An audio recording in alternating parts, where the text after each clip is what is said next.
The great station called Throne of Stars floated in the darkness between galaxies. It was the largest structure ever built by any species. Millions of beings lived inside its spinning rings. At its heart was the Grand Chamber, where the Galactic Assembly met to decide the fate of worlds.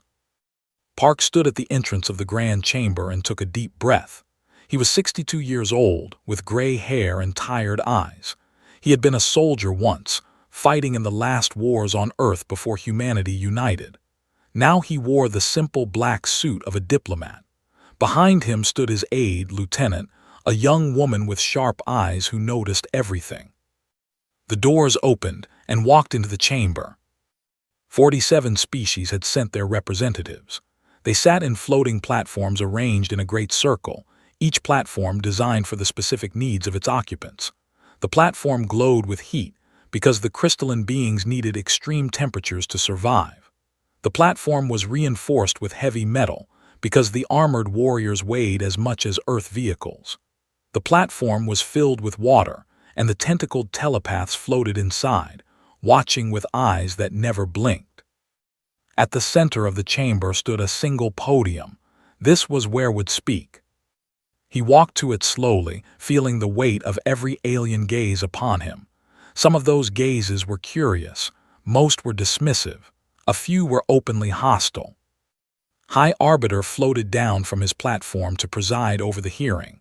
He was his body made of living crystal that shifted colors with his mood. Right now, he glowed a pale blue, the color of boredom. The Galactic Assembly recognizes the petition of the species known as humans, announced, his voice echoing through the chamber. Their representative may speak. Bowed respectfully. Thank you, High Arbiter. Honored members of the Assembly, I come before you today on behalf of Earth and all her children. We have watched the stars for thousands of years, dreaming of the day we would join the greater community of life. That day has come. We ask only for the chance to prove ourselves worthy of membership. A sound rippled through the chamber. It took a moment to recognize it as laughter. The warlord spoke first. His name was, and he was enormous, his body covered in natural armor that could stop plasma fire. Worthy, he rumbled. Look at yourself, little creature. I could crush your skull with 2 fingers. Your species has no natural weapons, no armor, no venom. You are prey animals who somehow learned to talk. More laughter followed. Remain still. A elder spoke next, his crystal body glowing with amusement. You're as particularly amusing. 80 years. Perhaps 100 if you are lucky. I have furniture older than your entire civilization. By the time a child learns to speak properly, 3 generations of humans have lived and died. How can we take seriously a species that barely exists? The representative's thoughts entered his mind directly. It was uncomfortable, like cold water being poured into his skull. We have touched your minds, the telepathic voice said. They are chaos, noise and emotion and contradiction, no discipline, no unity. You cannot even agree among yourselves. Your planet has hundreds of languages, thousands of religions, countless conflicts. You are a species at war with itself. Waited for the commentary to end. Behind him, his hands were clenched into fists, but her face showed nothing. When silence finally returned, spoke again. You are correct about many things. We are physically weak compared to the. We live brief lives compared to the. Our minds are not unified like the, but we have other qualities. We are adaptable. We are creative. We learn quickly.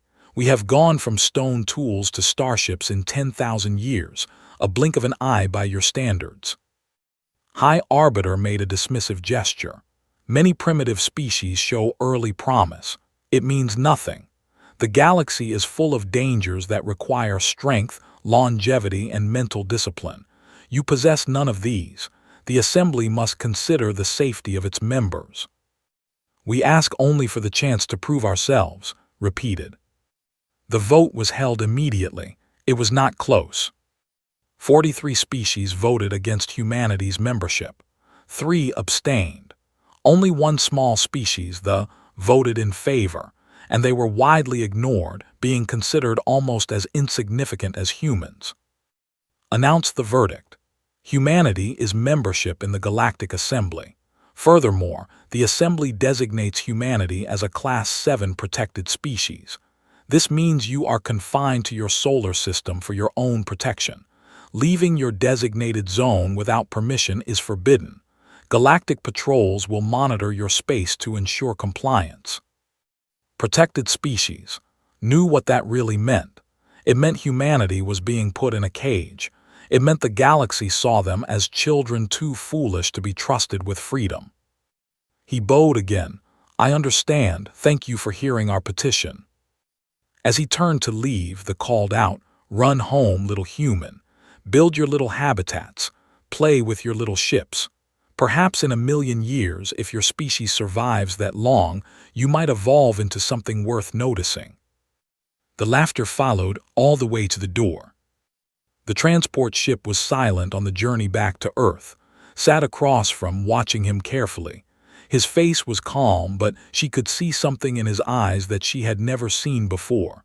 It was not defeat. It was not sadness. It was something harder and colder.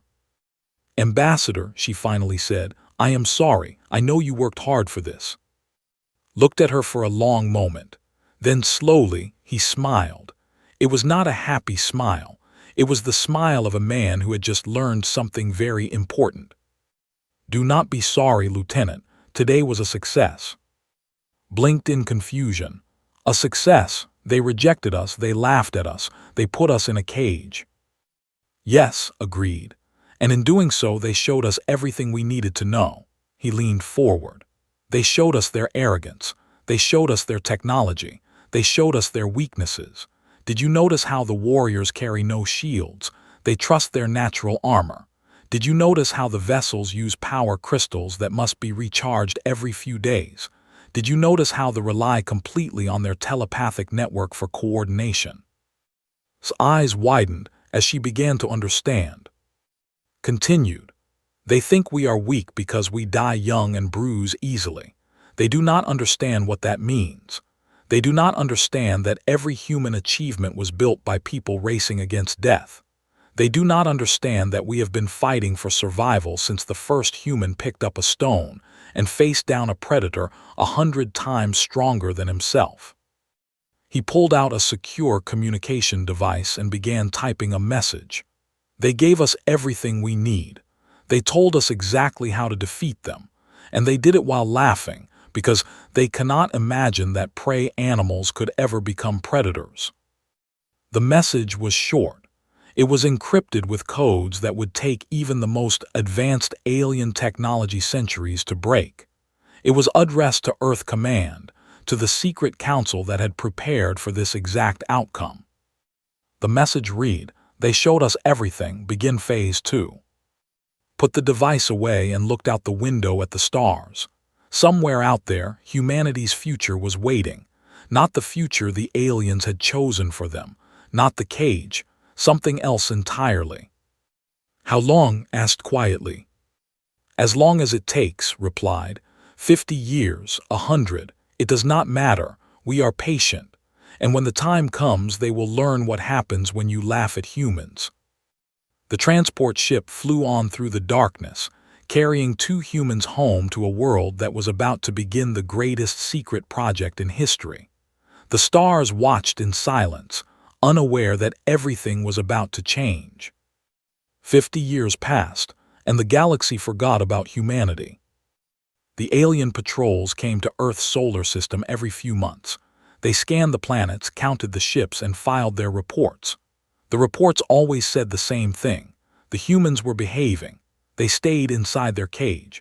They built small habitats around their planets. They argued among themselves about politics and religion and resources. They were exactly what the Galactic Assembly expected them to be, a primitive species slowly developing, causing no trouble, worthy of no attention. The patrols never looked beyond the outer planets. Why would they? There was nothing out there but ice and darkness. The cloud, that vast shell of frozen rocks at the edge of the solar system, was considered worthless. No species had ever found a use for it. The aliens were wrong. Deep in the cloud, hidden among millions of frozen rocks, Humanity was building its future. Enormous construction yards floated in the darkness, invisible to any scanner.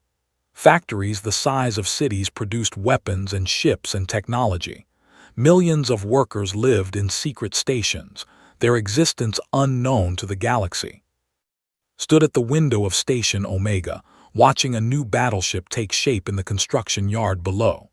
She was 73 years old now, her hair completely white, her body kept strong by medical technology that would have seemed like magic a century ago. She had given her entire life to this project, and she would not live to see it completed. But her children would, and their children. That was enough. Her granddaughter entered the observation room, was 31, a captain in the United Earth Fleet. She wore the simple gray uniform of the secret navy with no medals or decorations. In this fleet there was no room for pride. There was only the mission. Grandmother said, "The latest reports from the colony ships have arrived." Nodded without turning from the window. "How many worlds now?" 340 confirmed colonies. Another 50 being prepared for settlement. Total human population outside the solar system is now approaching 4 billion. The numbers were staggering, and they were completely unknown to the Galactic Assembly. Humanity had been sending ships into the void for 50 years.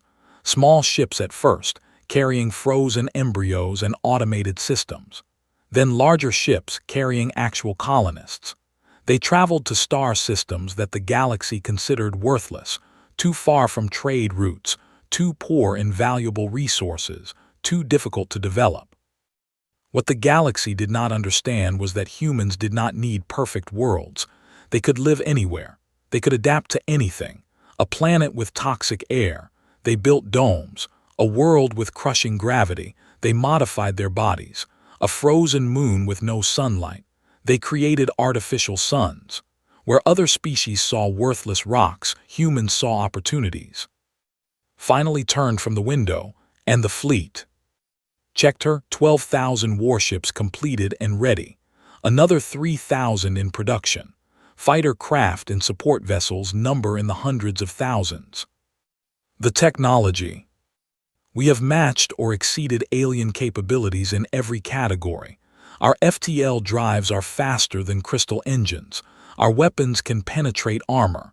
Our electronic warfare systems can disrupt telepathic networks. Paused. We are ready, grandmother. We have been ready for years. Why do we wait? It was the question every young officer asked, understood their impatience. They had trained their entire lives for a war that never came. They had watched recordings of the day humanity was humiliated, the day Park was laughed at by beings who thought they were superior. They burned for revenge. But was old, and she had learned wisdom that youth could not understand. We wait because revenge is not our goal, she said. Survival is our goal. Freedom is our goal. If we reveal ourselves too soon, the entire galaxy will unite against us. We would win battles, but we would lose the war. No, we must wait for the right moment. A moment when we can strike so hard and so fast that they will have no choice but to accept us as equals. His jaw tightened, and if that moment never comes? As if in answer, an alarm began to sound. Red lights flashed throughout the station. Both women rushed to the command center, where dozens of officers were already working at their screens. "Report," commanded. A young officer looked up, his face pale. "Ma'am, we have received a transmission from New Colony. They are under attack." Felt her heart turn to ice. New was one of their most distant colonies, a small farming world at the edge of explored space. It had no military value. It was home to 50,000 civilians, families, children, farmers trying to build a new life. Who was attacking them? She asked, though she already knew the answer. "Ma'am, 12 ships they are." The officer's voice broke. "They are slaughtering everyone. The colony has no defenses. They are calling for help, but we cannot respond without revealing ourselves." The command center fell silent. On the main screen, they could see the distress signal from New. They could hear the screams, the explosions. the roar of weapons turning a peaceful colony into a graveyard. Stepped forward. We have to help them, we have ships nearby, we could. No, his voice was firm, but there were tears in her eyes. If we respond, they will know we exist. They will tell the assembly. Everything we have built will be discovered. We will lose everything. Then what do we do? Demanded. Just watch them die. Closed her eyes. This was the hardest decision any leader could make, the kind of decision that would haunt her for whatever remained of her life. Yes, she whispered, we watch, we remember, and when the time comes we make them pay for every single life. The attack lasted 6 hours. When it was over, Nu was a burning ruin. 50,000 humans were dead. The departed, their ships decorated with human bones as trophies. Warlord, the same warrior who had mocked Park 50 years ago, broadcast a message to his. I have taught the vermin a lesson. They dared to leave their cage. They dared to spread into space without permission. Now they know their place. Let this be a warning to all prey species who forget what they are. The message was received across the empire with celebration. Warriors drank and feasted, and sang songs about the great victory over the helpless humans. But the message was also received at Station Omega. It was received at every hidden colony, every secret fleet, every construction yard in the cloud. 50 years of waiting, 50 years of building, 50 years of patience. It was enough. Stood before the assembled admirals and generals of the United Earth Fleet. Her face was carved from stone, her eyes burning with cold fire. They have given us our moment, she said. They have attacked our people. They have murdered our families. They have called us vermin. She paused, looking at every face in the room. Now we show them what vermin can do when you push them too far. She activated the strategic display. It showed surrounded by its defense fleet. It showed the trade routes and military bases of the empire. It showed every weakness, every vulnerability, every opening. We do not strike blindly, continued. We do not seek revenge for its own sake. We strike to show the galaxy that humanity cannot be caged. We strike to show them that every human life has value. We strike to show them that the species they laughed at has become the greatest power they have ever faced. She turned to her granddaughter.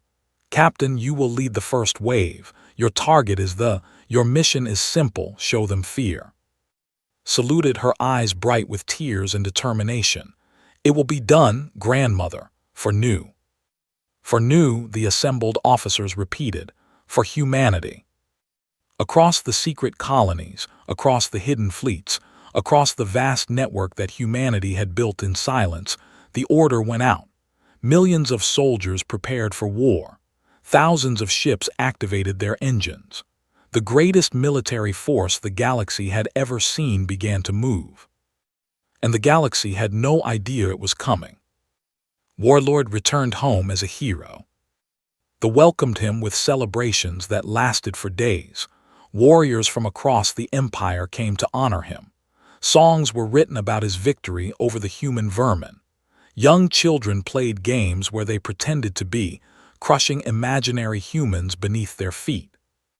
Himself sat in his fortress, surrounded by trophies from 100 conquests. The additions were human skulls, cleaned and polished, arranged on a shelf where he could see them from his throne. He liked to look at them while he drank. They reminded him of how easy the victory had been. The humans had not even fought back.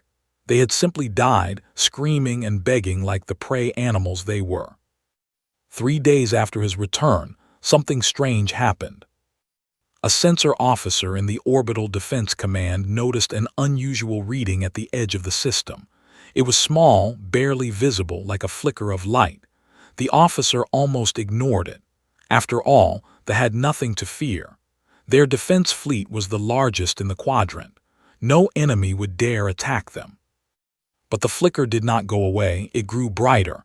Then it split into 2 flickers, then 10, then 100.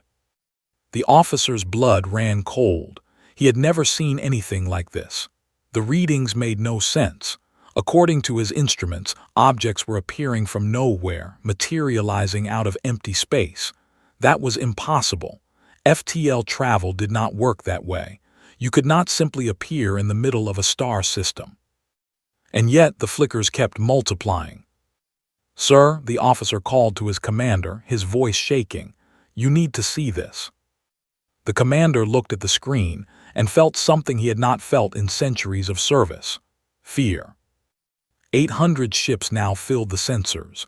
They were arranged in perfect formation, a wall of metal and weapons pointed directly at Prime. They were not ships. They were not ships. They were not the ships of any known species. They were human ships. The entire defense command fell into chaos. Officers shouted orders. Warriors rushed to their stations.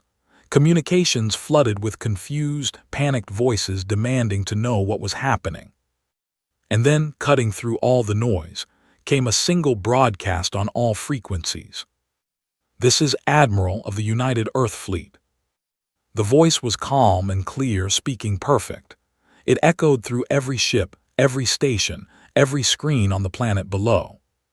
"3 days ago, your warriors attacked our colony of Nu. 50,000 of our people were murdered. Men, women, children. They were farmers, teachers, families trying to build a home. They had no weapons. They could not fight back. Your warlord called them vermin and decorated his ships with their bones." On the planet's surface, heard the broadcast and laughed. Let the humans talk. What could they do? Their fragile bodies could barely survive their own. Their short lives meant they had no experience, no wisdom, no real understanding of war. This fleet was probably everything they had. Destroying it would be easy. Admiral continued, "You believe that humans are weak because we die easily, because our lives are short, because we have no armor, no claws, no venom. You look at us and see prey." Stood from his throne and called for his guards. "Prepare my ship. I will lead the defense fleet personally. When I am done with these humans, I will mount their admiral's skull next to the others." "You are wrong about us," said. "We are not weak. We are desperate. Every human knows from the moment of birth that death is coming. We have no centuries to waste. We have no to plan. We have only years racing against time, building and fighting and struggling with everything we have." The defense fleet was mobilizing now. 2,000 warships, each one bristling with weapons, each one crewed by warriors who had never known defeat. They moved into position, ready to crush the human fleet with overwhelming force. "That desperation is our strength," continued. "It is why we built these ships in secret while you laughed at us. It is why we colonized 300 worlds while you thought we were trapped in our cage. It is why we developed technology that your scientists said would take us 1,000 years to master." Reached his flagship and took his place on the command bridge. Around him, his officers reported that all ships were ready. The humans were outnumbered more than 2 to 1. Victory was certain. "You wanted to teach us our place," said.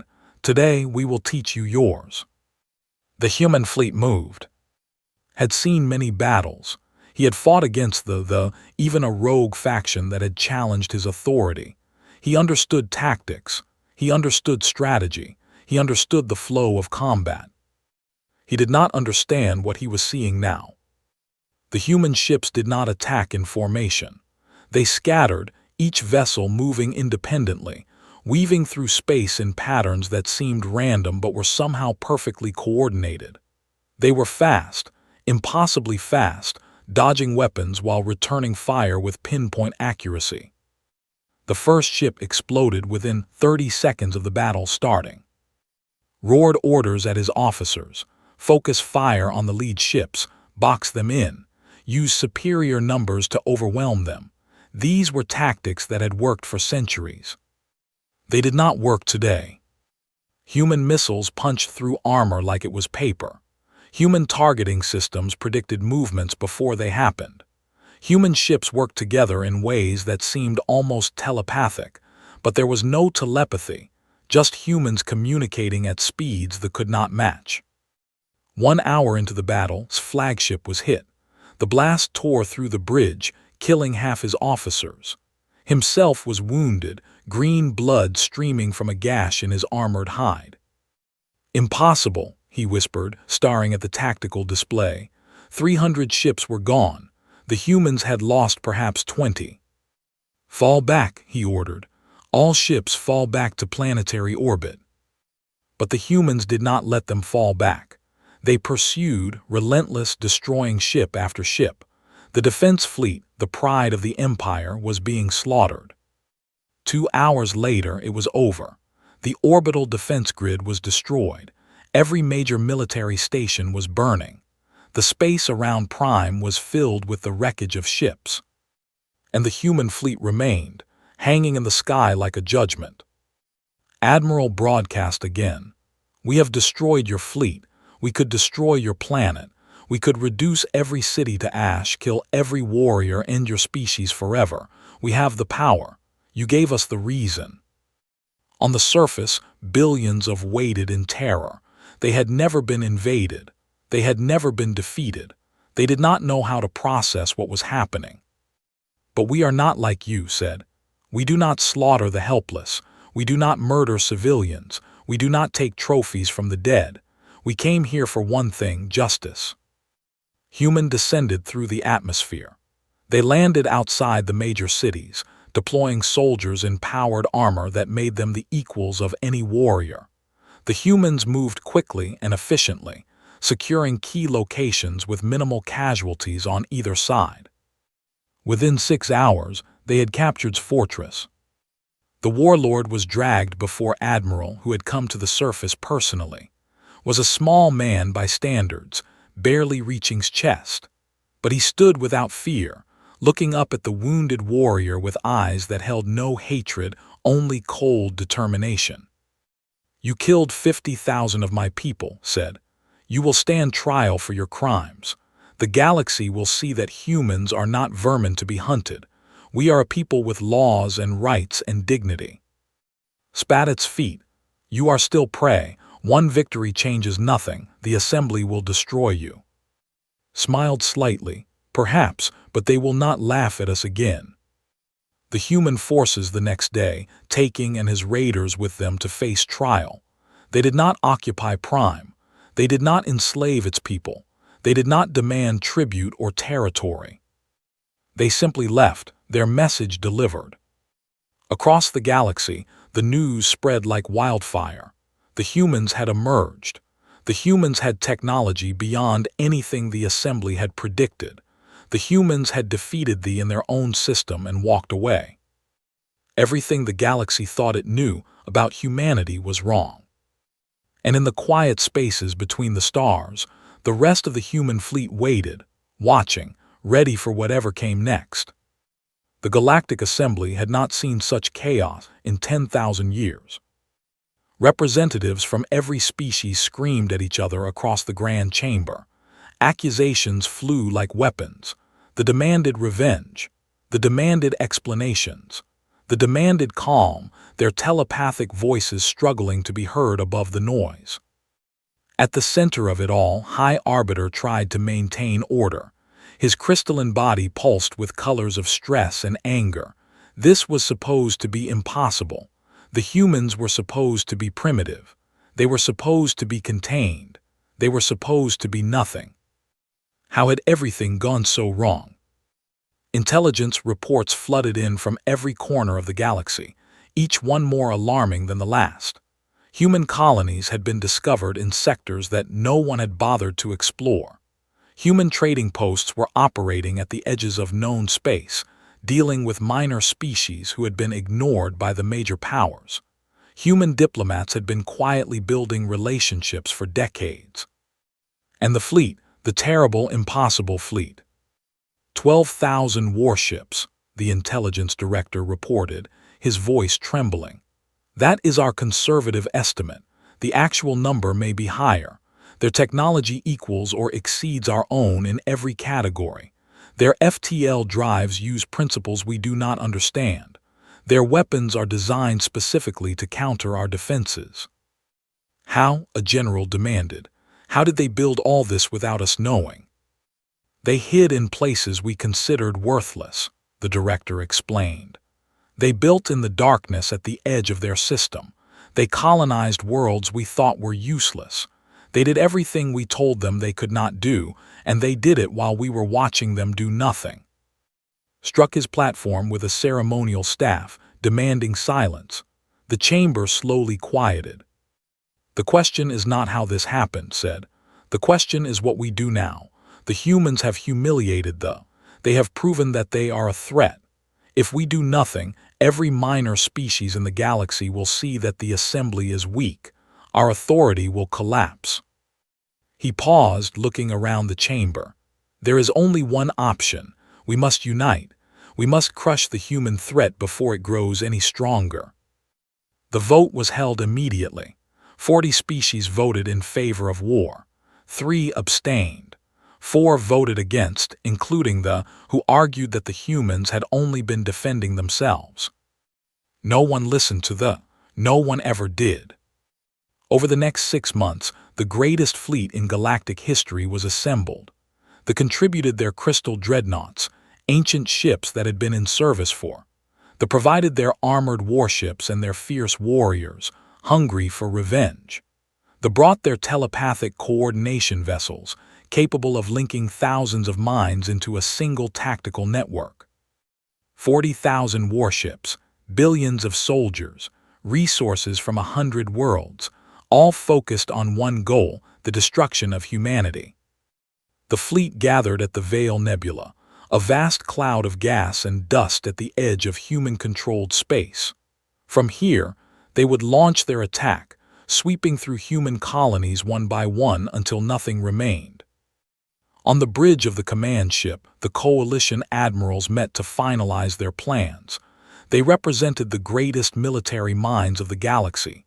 They had centuries of experience. They had overwhelming numbers. They had every advantage.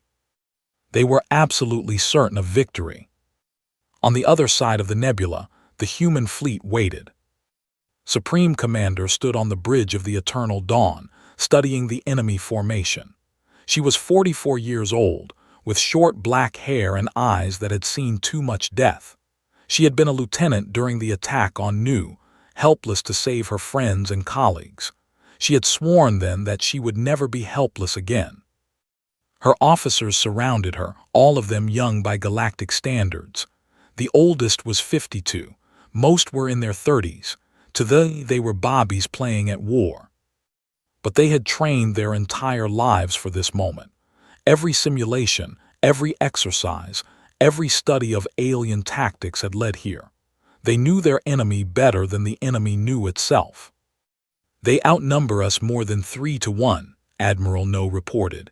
He was the fleet's tactical officer, responsible for coordinating the battle. Their ships have more firepower, more armor, more experience. And their weaknesses? Asked. Smiled slightly. They rely on their crystal power cores. Disable those and their ships are helpless. They trust their armor too much. They have minimal shields and slow reaction times. The telepathic network is powerful, but if we disrupt it, their coordination collapses. And none of them have fought a real war in centuries. They have forgotten what it feels like to face an enemy who is not afraid to die. Nodded. What about their admirals? Old, experienced, but set in their ways. They will fight by the book because the book has always worked for them. Paused. We are not in their book. Turned to address her fleet. Her voice was broadcast to every ship, every soldier, every human who waited in the darkness. In a few hours, we will fight the largest battle in the history of our species. The galaxy has sent everything it has to destroy us. They think we are weak. They think we are young. They think we will be easy to defeat. She looked out at the nebula where the enemy fleet waited. They do not understand us. They live for thousands of years and they think that makes them wise. But wisdom is not about how long you live. It is about what you learn. And we have learned more in our short lives than they have learned in their endless centuries. They call us desperate. They are right. We are desperate. Desperate to survive. Desperate to protect our families. Desperate to prove that we matter. and that desperation has made us the most dangerous species in the galaxy. Today, we fight for everyone who died at Nu. We fight for every human who was told they were too weak, too fragile, too short-lived to matter. We fight for our right to exist, and we will win because we have something they do not have. She paused, letting the silence stretch. We have nothing to lose. The human fleet began to move. 12,000 ships, each one carrying humans who knew they might not survive the day, advanced into the nebula. The coalition fleet detected them and prepared to engage. 40,000 ships formed into their traditional battle lines, the formations that had won wars for 10,000 years. Telepathic links connected thousands of minds, creating a perfect network of tactical awareness. Crystal cannons charged with power. Warriors roared their battle cries. The two fleets met in the heart of the Veil Nebula, and the largest battle in galactic history began. At first, the coalition commanders were confident. Their numbers were overwhelming. Their firepower was devastating. Human ships began to fall. But then something strange happened. The human fleet did not behave like any enemy the coalition had ever faced. They did not form lines. They did not hold positions. They scattered, regrouped, scattered again, each ship moving independently yet somehow working in perfect concert. The admirals tried to predict their movements. They could not. Human thoughts were too fast, too chaotic, too unpredictable. By the time the telepathic network analyzed a human tactic, the humans had already changed to something else. The commanders tried to overwhelm them with firepower. But human ships were too fast, slipping between crystal beams, targeting the power cores with weapons that seemed to know exactly where to strike. The warriors tried to close for combat, but human missiles tore through their armor before they could reach range, and human marines in powered suits fought with a ferocity that matched any. The coalition was losing, and they did not understand why. In the command ship, watched the battle unfold with growing horror. This was not how wars were supposed to work. Superior numbers were supposed to guarantee victory. Experience was supposed to matter. The old ways were supposed to triumph. But the humans did not play by the old ways. They wrote their own rules, and they wrote them faster than anyone could read. How are they doing this? Demanded. They are children, they are mayflies, how are they beating us? No one had an answer. No one could explain what was happening. In the heart of the battle, Supreme Commander watched her tactical display and smiled grimly. The plan was working. The enemy was confused, disorganized, reacting instead of acting. The network was starting to fragment under the pressure. The power cores were failing. They were dying by the thousands. It would not be enough to win. Not yet. Victory would require sacrifice. Looked at the reports from her squadron commanders. She saw the names of ships that were already gone, the faces of officers who would never come home. She felt the weight of every death and she accepted it.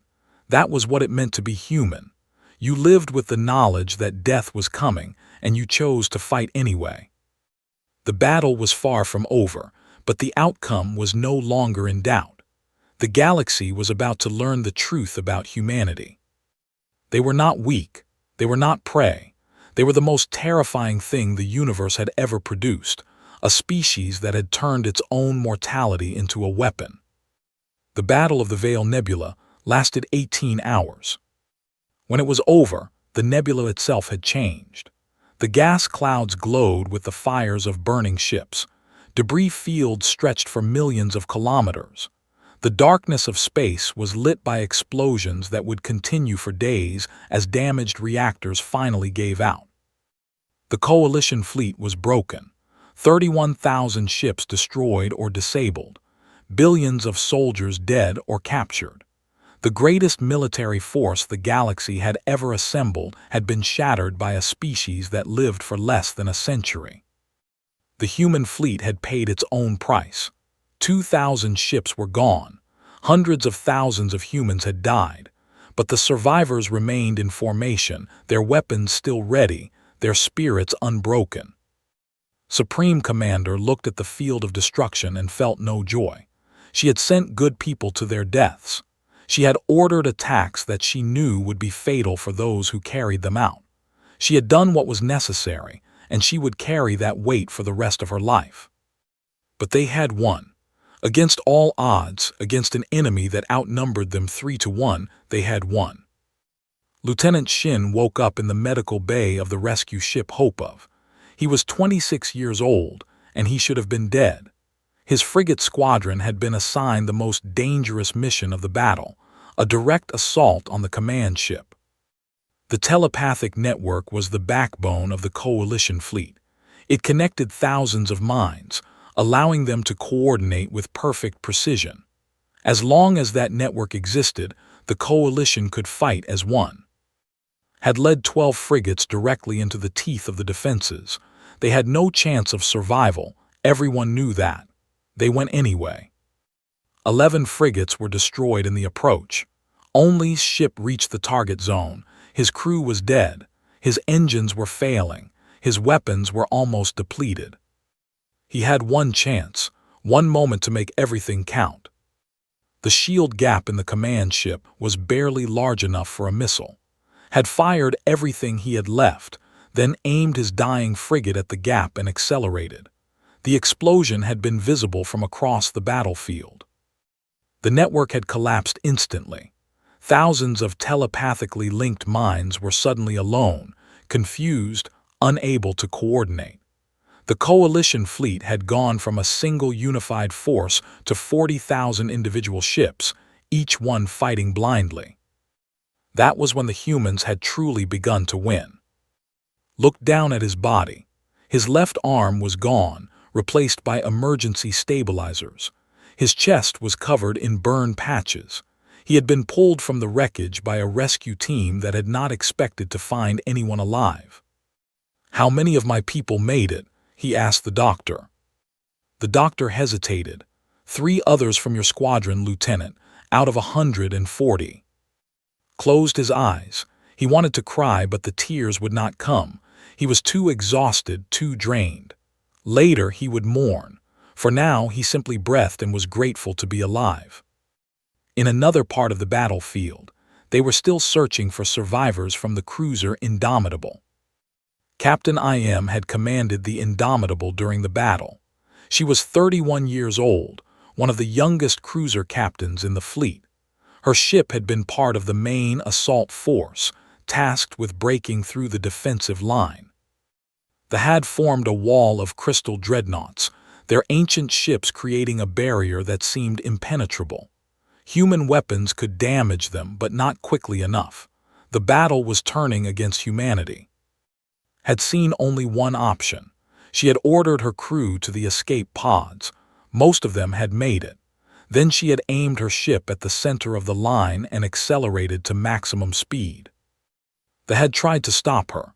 Their weapons had torn the Indomitable apart, but the wreckage kept coming, driven by engines that refused to die. When it hit the flagship, the explosion had created a gap in the defensive line. Human ships had poured through that gap. The line had collapsed.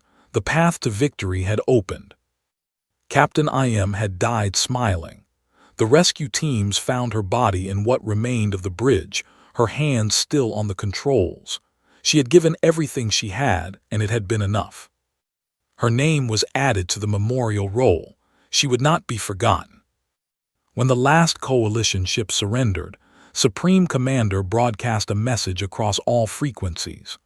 Her voice was tired but steady, carrying across light years to every ship, every station, every world. This battle is over. The coalition fleet has been defeated, but we did not fight this war for conquest. We did not fight for revenge. We fought for the right to exist as equals in this galaxy. She paused, gathering her thoughts. To the, and all the other species who came to destroy us, go home. Tell your people what happened here. Tell them that the humans they laughed at, the humans they called weak and primitive and worthless, defeated the greatest fleet ever assembled. Tell them that we could have destroyed you, and we chose not to. We remember everything. We remember the day you laughed at our ambassador. We remember the day you called us vermin.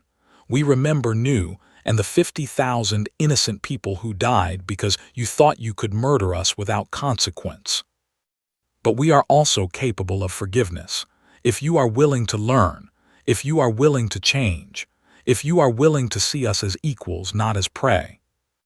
The choice is yours. We will be waiting. 1 year later, the Galactic Assembly met again in the grand chamber of the Throne of Stars. The chamber looked the same as it had 50 years ago, when Park had been laughed at and sent away in humiliation. But everything else had changed. Park walked to the central podium with confidence. He was 33 years old, the grandson of the man who had stood in this same spot half a century ago. He wore the same simple black suit, the same respectful expression. Behind him stood representatives from 300 human colonies. They filled an entire section of the chamber, their floating platform newly installed to accommodate humanity's presence. They were not petitioners today.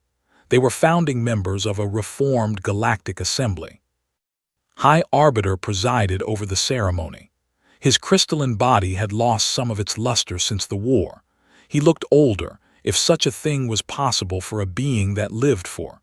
The defeat at the Veil Nebula had broken something in him, and in the entire galactic order. The Assembly recognizes humanity as a full member species, announced. His voice was formal, careful, stripped of the arrogance that had marked his speech 50 years ago. All restrictions on human travel and settlement are hereby removed. Humanity is granted equal representation and equal rights. The chamber was silent. No one laughed this time. Nodded respectfully. Thank you, High Arbiter. Humanity accepts this recognition not as a victory but as a beginning. We have much to learn from the older species of this galaxy. We hope that they have something to learn from us as well. He paused, looking around the chamber. His eyes found the delegation, reduced in size and stripped of their military decorations. He found the elders, their crystals dim with shame. He found their telepathic presence subdued and careful. We are not your enemies, continued. We never wanted to be. We wanted only to be recognized, to be respected, to be given the chance to prove ourselves. You refused us that chance, so we made our own. Now we offer our hand in friendship, not because we are weak, but because we know what true strength is. True strength is not in weapons or armor or long lives. True strength is in the ability to forgive, to grow, to build something better than what came before. After the ceremony, High Arbiter approached privately. The old moved slowly, his crystals clicking softly with each step. May I ask you something, said, something I have never understood. Nodded, of course. How did you do it? How did your species become so powerful so quickly? You live for less than a century. You have no natural advantages. By every measure, you should have remained primitive for thousands more years. Consider the question carefully before answering. You saw our short lives and thought we were cursed. You thought that dying young meant we were lesser. You did not understand what it truly meant. He looked out the window of the chamber, at the stars that now belong to humanity as much as to any other species. Every human knows from childhood that death is coming. We are born dying. We have no time to waste, no centuries to spend on planning, no to perfect our understanding. We must learn quickly, build quickly, love quickly, fight quickly. Everything we do with the knowledge that it might be the last thing we ever do. That is why we never stopped running. That is why we never stopped building. That is why when you laughed at us, we did not get angry. We got to work. Was silent for a long moment. Then he bowed, a gesture of deep respect that few ever offered to other species. I understand now, he said softly, and I am sorry for everything. Return the bow. The past cannot be changed, but the future is unwritten. Let us write it together. Across the galaxy, humanity spread like a sunrise. They brought their energy, their creativity, their desperate determination to make the most of every moment. They formed alliances with species that had been ignored by the major powers. They built trading networks that connected distant worlds. They shared their technology and their culture and their music and their stories. They also remembered. Every year, on the anniversary of the attack, humanity paused to honor the dead of Nu. Every human learned the names of Captain IM and the other heroes who had given their lives at the Veil Nebula. Every child was taught the lesson that Park had learned 50 years ago: never let them see you break, and never stop working toward tomorrow. The historical archives would later record this era as the human emergence. The entry noted, with something almost like wonder, a simple observation that captured the truth of humanity better than any long analysis could. They live for a century and shake the cosmos. Imagine what they could do with 1,000 years. No one ever laughed at humanity again.